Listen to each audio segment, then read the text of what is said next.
नमस्कार, आप देख रहे हैं अपना बिहार। मैं हूं आपके साथ विभा उपाध्याय। और जमीन के बदले नौकरी घोटाला मामले में आरजेडी अध्यक्ष लालू प्रसाद से 2 घंटे से ज्यादा का वक्त हो चुका है जब ईडी की टीम पूछताछ कर रही है। पटना ईडी दफ्तर में लालू प्रसाद से ये पूछताछ इस वक्त भी चलती हुई। दरअसल लैंड फॉर जॉब मामले में ईडी की टीम ने लालू प्रसाद को भी सम्मन भेजा था, जिसके बाद आज ईडी दफ्तर में लालू प्रसाद पेश हुए। ईडी की टीम लालू प्रसाद से लैंड फॉर जॉब मामले में अलग अलग सवाल कर रही है। जिस दौरान लालू प्रसाद पहुंची ईडी दफ्तर, उस दौरान की एक्सक्लूसिव तस्वीरें इस वक्त आपके टीवी स्क्रीन पर हैं। लालू प्रसाद से कुछ पुराने और कुछ नए सवाल इस वक्त पूछे जा रहे हैं। मंगलवार को राबड़ी देवी और तेज प्रताप यादव से भी पूछताछ ईडी की टीम ने की थी। दरअसल लालू प्रसाद पर रेलवे में नौकरी के बदले जमीन लेने का आरोप है।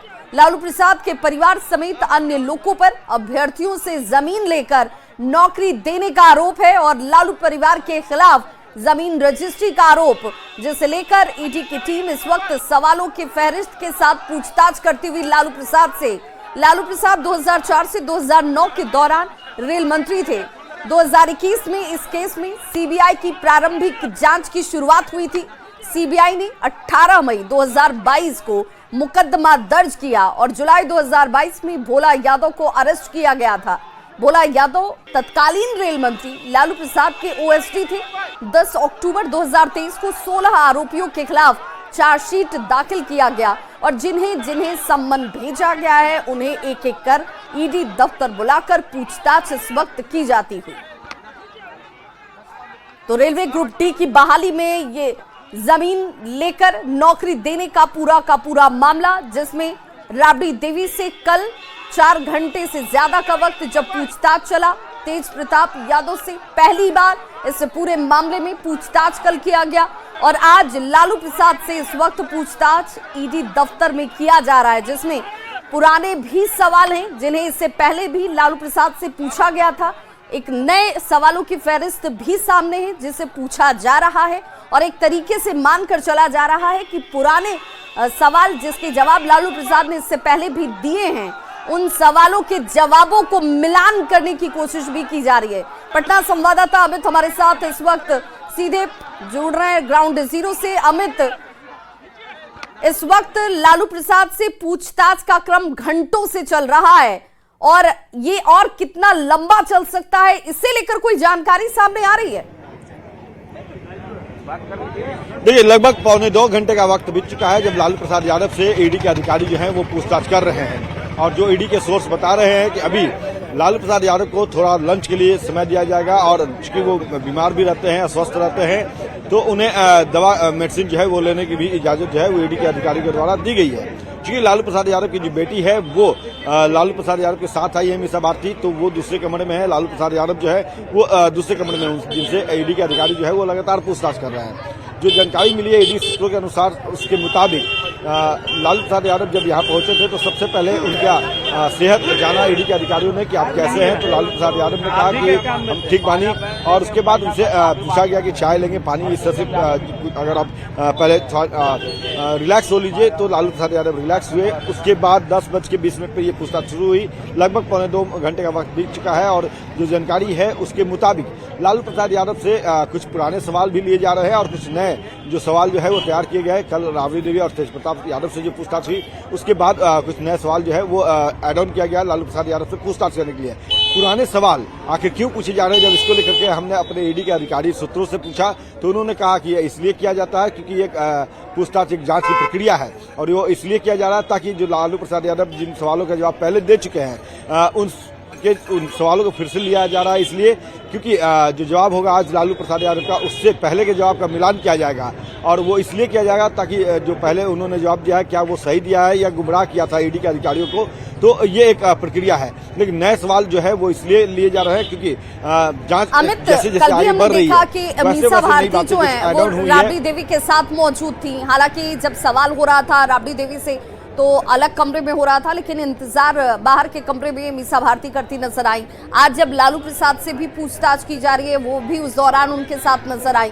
तो एक तरीके से सपोर्ट के लिए यहाँ पर मीसा भारती अपने माता पिता के साथ हमेशा नजर आती हैं। लेकिन यहाँ पर एक बड़ी संख्या कार्यकर्ताओं की भी देखिए, नजर निश्चित आ तौर रही है, जिनके मद्देनजर सुरक्षा के अलग से इंतजाम दिखते हैं। निश्चित तौर पे यहाँ पे देखिए कार्यकर्ता बड़ी संख्या में आए हैं और कल राबड़ी देवी आई थी, उसमें कम थी संख्या, लेकिन आज कार्यकर्ताओं की संख्या जो है वो अधिक है। एक तरफ ईडी कार्यालय की तस्वीर हम दिखा देते हैं, दूसरी तरफ ये तस्वीर देखिए, ये ईडी कार्यालय के सामने जो दादी जी मंदिर है, जहाँ पे अमूमन जब भी लालू प्रसाद के परिवार के जो लोग हैं वो आते हैं तो उनसे यहाँ पे पूछताछ जब होती है तो उनके कार्यकर्ता यहाँ पे बैठे रहते हैं। इसी तरीके से पूरी तरह से कह सकते हैं कि जो आरजेडी के नेता कार्यकर्ता वो यहाँ पर बैठते हैं। यहाँ पे लालू प्रसाद यादव के जो साले हैं वो भी हैं और तमाम पार्टी के जो लोग हैं वो भी हैं। सबसे पहले लालू प्रसाद यादव के जो साले हैं उनसे हम बात करते हैं। प्रभुनाथ जी हैं। प्रभुनाथ जी, आपके जीजा जी से पूछताछ हो रही है अंदर, क्या लगता है पूछताछ पहले भी हुई, आज पूछताछ हो रही है? कितना बार पूछताछ हो चुका, आज जो जिस केस में पूछताछ हो रहा है उस केस में बिल मिल चुका है। ये जानबूझकर गरीबों के नेता को तंग किया जा रहा है। लेकिन कल आपकी दीदी और आपके भगना से भी कहे नहीं कि सब जानबूझकर परिवार पर तंग किया जा रहा है। यहाँ पे आरजेडी के प्रवक्ता भी हैं एजिया यादव जी। एजिया जी, लगातार आप लोग कह रही है कि ये जब चुनाव आता है तो इस तरह की चीजें होती है, लेकिन क्यों ऐसा लगता है कि जब चुनाव आता तभी होता है? ऐसा हमें लगता नहीं है। ऐसा अगर आप देखें तो यही सीक्वेंस से हो रहा है। जब भी चुनाव हो, विधानसभा का हो, लोकसभा का हो, फिर विधानसभा का हो, इसके पहले बीजेपी वालों ईडी का इस्तेमाल करके हमारे नेता राष्ट्रीय अध्यक्ष जी को प्रताड़ित करते, क्योंकि उन्हें भय होता है। बिल्कुल, कि बिहार में लेकिन राजद की अमित सरकार बन ये जाएगी भी है और कि इस अगर बार सवाल जवाब हो रहे हैं तो सवाल जवाब के अगर जवाब संतुष्ट करने वाले मिल रहे हैं तो उसके बाद शायद ये विराम भी लग जाए, लेकिन अगर ये संशय में छूट जाए तो सवाल ही रह जाते हैं और इसीलिए ये सहयोग भी बहुत जरूरी हो जाता है। बहुत बहुत शुक्रिया अमित इस तमाम जानकारी के लिए। लालू राबड़ी के छोटे बेटे और बिहार विधानसभा में नेता प्रतिपक्ष तेजस्वी यादव ने कहा कि वो ईडी या फिर सीबीआई से डरने वाले नहीं हैं। सत्ता पक्ष के लोग डरे हुए हैं और इसीलिए अपनी एजेंसियों को हमारे पीछे इन्होंने लगा रखा है। तब हुआ, उसके बाद भी आप सब लोगों ने ये सवाल पूछा था, हमने क्या बोला? अब बीजेपी की ABCDEF A to Z जो भी टीमें हैं या जो बीजेपी के IT सेल हैं, अब केवल उनका काम बिहार में ही है। हम लोगों को कोई फर्क पड़ने वाला थोड़ी है। कोई आए जाए ठीक है, एक कानूनी एक व्यवस्था है, उस कानूनी व्यवस्था का हम सब लोग पालन करने वाले लोग हैं। बुलाता है हम लोग जाते हैं। तो तेजस्वी यादव कह रहे हैं कि हमें बुलाया जाता है और हम जाते हैं, उस व्यवस्था का सहयोग भी हम कर रहे हैं। डिप्टी सीएम विजय सिन्हा ने हालांकि कहा कि लालू प्रसाद के भ्रष्टाचार की वजह से ही ये सवाल जवाब हो रहा है। उन्होंने भ्रष्टाचार को बढ़ावा दिया, कोर्ट में उन पर दोष साबित हो चुके हैं और इसीलिए लालू परिवार को लोग चुनाव का बहाना, जो लालू परिवार है ये लोग चुनाव का बहाना ना बनाएं कि चुनाव आता है तब इनसे ये पूछताछ शुरू हो जाती है। लालू प्रसाद यादव गरीबों के मसीहा, जो परसेप्शन बिहार में वो बनाए, बिहारी शब्द को गाली बनाए, बिहार की जनता की गाढ़ी कमाई लूट कर भ्रष्टाचार के नायक बने। चाहे सीबीआई हो, ईडी हो, इनकम टैक्स हो, वो अपना संवैधानिक कार्य को निभा रहा है। अगर जो गलत नहीं है तो ईमानदारी से बताएं। इतने चपरासी क्वार्टर में रहने वाले को महलों का राजा कैसे बना, इतना संपत्ति कैसे आया, बताना तो पड़ेगा।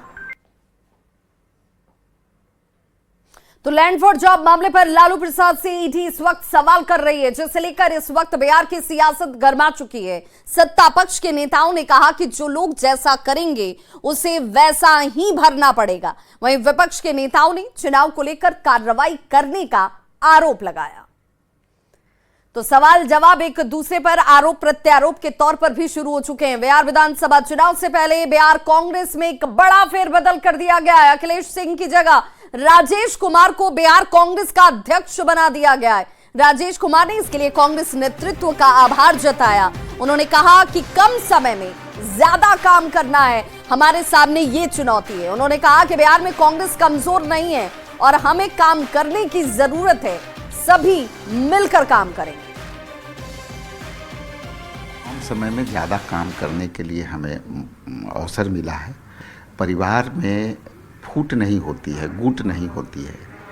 परिवार में जो बड़ा परिवार होता है तो बड़ा परिवार के गिरभांसेस भी ज़्यादा होता है। तो ये अच्छी बात है एक लोकतांत्रिक पार्टी के लिए या जॉइंट फैमिली के लिए, ये बड़ी बात है। इसलिए कूट नहीं है और गुट नहीं है, ये परिवार बड़ा है। परिवार के साथ बैठ करके कुछ तरह का बात होगा। और मैं तो बीच में हूँ, ना सीनियर हूँ ना जूनियर हूँ, बीच का हूँ। तो राजेश कुमार को बिहार कांग्रेस का अध्यक्ष बनाए जाने पर बिहार बीजेपी अध्यक्ष डॉक्टर दिलीप जायसवाल ने कांग्रेस पर तंज कसा है। उन्होंने कहा कि कांग्रेस हर वक्त दो चेहरा रखती है। जब चुनाव आया तो उन्हें दलित की याद आ गई। कांग्रेस का जो पूरा का पूरा ये सोच है, ये बताता है कांग्रेस पूरी तरह से बंटाधार इसका हो चुका है। का जो है हर वक्त दो चेहरा रहता है। आज तक इन्होंने जो है अपना अध्यक्ष किसी और को रखा और इलेक्शन जब आया तब इनको दलित याद आ गया। इन लोगों का जो है शुरू से चाल चरित्र चेहरा सब पूरा देश पहचानती है कांग्रेस का। इसलिए कांग्रेस का तो अब बंटाधार हो चुका है, इसलिए उसकी चर्चा करना ही बेकार है। 16वें वित्त आयोग की टीम के अध्यक्ष अरविंद पनगड़िया के नेतृत्व में 3 दिवसीय दौरे पर बिहार ये टीम आ रही है। आयोग की टीम राज्य में 21 मार्च तक रहेगी। 20 मार्च को आयोग की टीम के समक्ष राज्य सरकार अपनी मांगों को रखेगी और मुख्यमंत्री नीतीश कुमार और डिप्टी सीएम सह वित्त मंत्री सम्राट चौधरी के साथ साथ कई विभाग के मंत्री भी मौजूद रहने वाले हैं। वित्त आयोग की टीम के बिहार आने से बिहार सरकार भी उत्साहित है। उन्हें इस बात की उम्मीद है कि बिहार की मांगों पर वित्त आयोग की टीम सकारात्मक रवैया अपनाएगी। बिहार सरकार के पथ निर्माण मंत्री नितिन नवीन ने इस दौरे को बिहार के लिए बेहद महत्वपूर्ण बताया। सेंट्रल गवर्नमेंट में जो स्टेट शेयर होते थे, जिसको माननीय प्रधानमंत्री जी ने 32 से 41%, डेफिनेटली हर राज्यों का इच्छा होता है कि उस शेयर में बढ़ोतरी हो और उस शेयर में जैसे वर्टिकल बढ़ोतरी हो वैसे हॉरिजेंटल में भी राज्यों, चूँकि बिहार एक ऐसा राज्य है जो हम कह सकते हैं डेवलपिंग स्टेट है।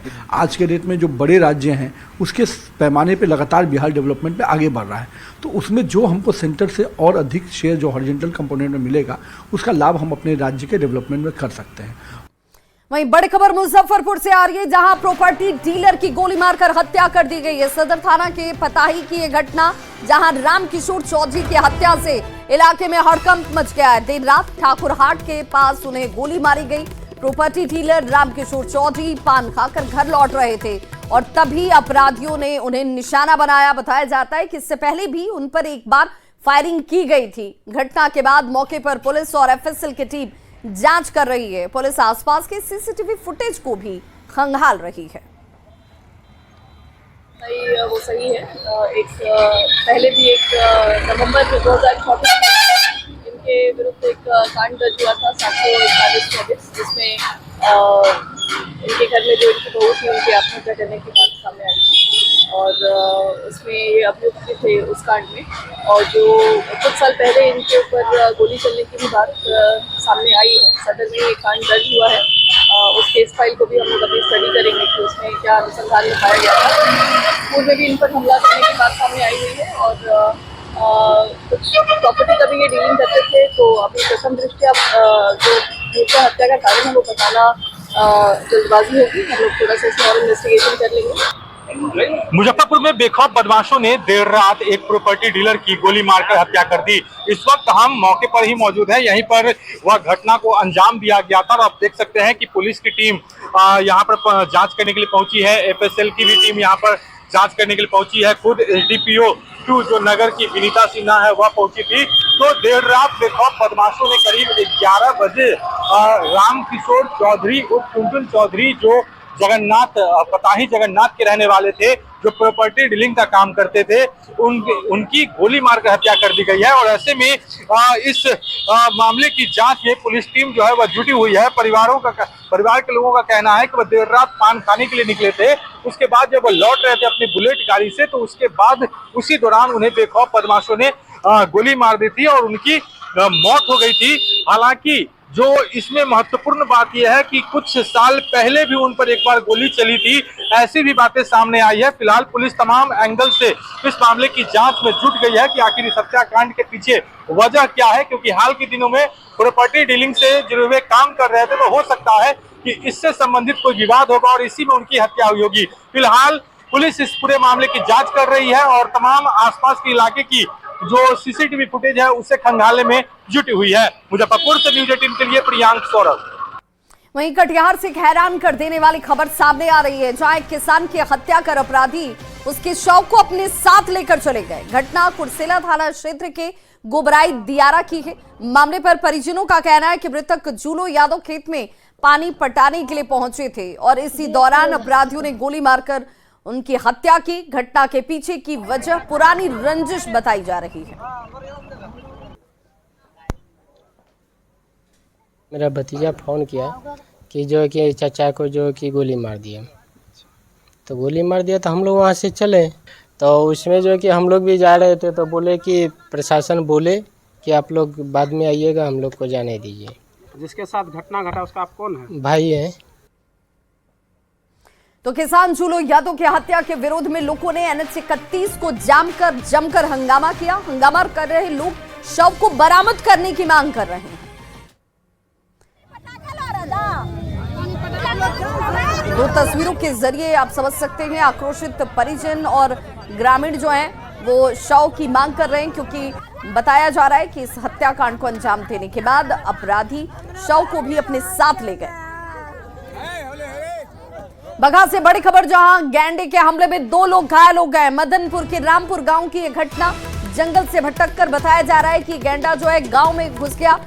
अब फिलहाल वन विभाग की टीम गैंडे को खोजने में जुटी हुई है। गांव के लोग खेत में काम कर रहे थे, तभी इन पर हमला किया जाता है। घायलों को इलाज के लिए फिलहाल बघा अनुमंडलीय अस्पताल में भर्ती करवाया गया। सूचना पर पहुंची वन विभाग की टीम फिलहाल अब गैंडे को लेकर ट्रैक करने में जुटी हुई है। उसके पगमार्क देखे जा रहे हैं, साथ ही लोगों को सचेत रहने के लिए भी कहा गया है। गए थे खेत की तरफ, तो उधर से वो गेंडा भागते हुए मतलब दौड़ते हुए आ रहा था। उसके देखकर बांध के नीचे छुप गए, लेकिन हमला कर दिया इन पे और वहाँ दाब के मारने लगा। वो तो शुक्र मनाइए कि 2 कुत्ता उसको दिख गए, कुत्ता को मतलब काटने भोंकने लगे। तो आप 2 लोग घायल हुए हैं, नॉर्मल हैं दोनों। फिर उसके बाद मैंने हमको जैसे ही पता चला हम दोनों को हॉस्पिटल भिजवाएं, एक आदमी को लेकर भी आए। फिर ट्रैकिंग स्टार्ट है, वो अपना जंगल में पहुंच गया है रानो। और रुक करते हैं अगली खबर का, तो दोताद्री मठ के मठाधीश आज आरा पहुंचे, जहां ग्रामीणों ने उनका जोरदार स्वागत किया। बता दें कि अभी आरा के श्री लक्ष्मी नारायण मंदिर में श्रीमद् भगवत कथा का आयोजन चल रहा है और इसी में शामिल होने के लिए दोताद्री मठ के मठाधीश दक्षिण भारत से यहां पहुंचे हैं।